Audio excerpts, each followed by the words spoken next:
Hey guys, welcome to this video. I'm sure everyone here knows the Case Magnum series. I'm sure they are loved by everyone. Now, that might not be the case, but nonetheless, I got myself a 1/64 scale version. In this video, we are going to be customizing it for a special project that will be announced later. A quick review, this is the Magnum 400, their demonstrator version, so it's in the all black.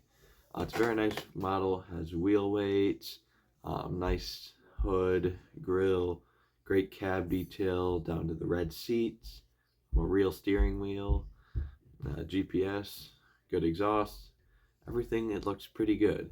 So we're just going to be customizing it to make it look just that much better. I'm Ryan. Thank you for watching. Let's do this. Alright, so here we are at the workbench. Now to start off this model, I want to add some flasher bars. Flasher bars are just little bars that have reflective lights on them that usually go in the back of the tractor. And I think they're a great detail to add to make your models look good. So to make my flasher bars, I use styrene. It's just a plastic sheet you can buy at hobby stores. And it needs to be pretty thin. Flasher bars aren't that big, especially in this scale. So we just cut a small strip, and then you'll see me use a file to file it down into the correct shape. As you can see here, this is the final shape of the flasher bars, and we're going to glue them on right there.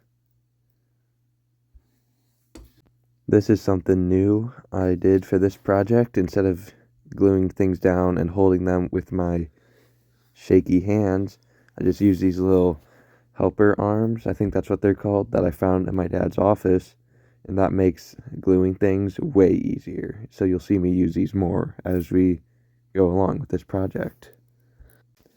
Here's what it looks like all glued on, and we will be painting those a little later in the video.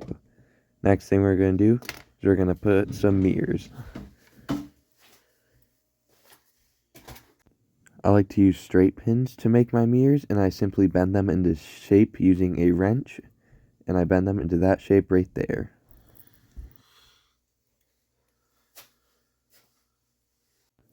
To make the actual mirrors, I just used a piece of cardboard, and I used my hot glue gun instead of super glue to just glue the tiny piece of cardboard onto the wire.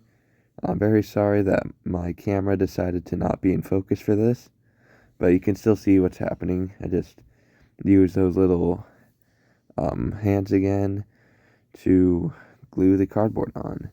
It's pretty simple, and then once that dries, we're going to come back and paint it.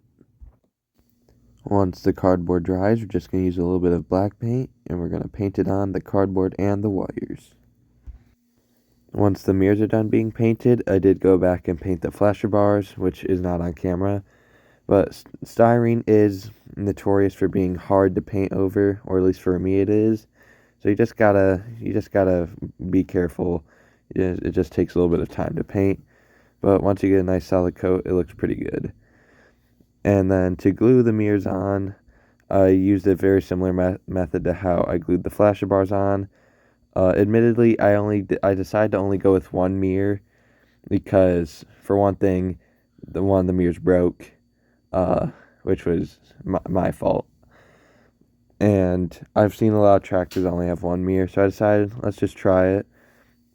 And then once the black paint dried, I did take a little bit of orange and I put that on the ends of the flasher bars to represent the actual lights. And here is a shot of the final product. You can see the orange on the flasher bars, the mirror.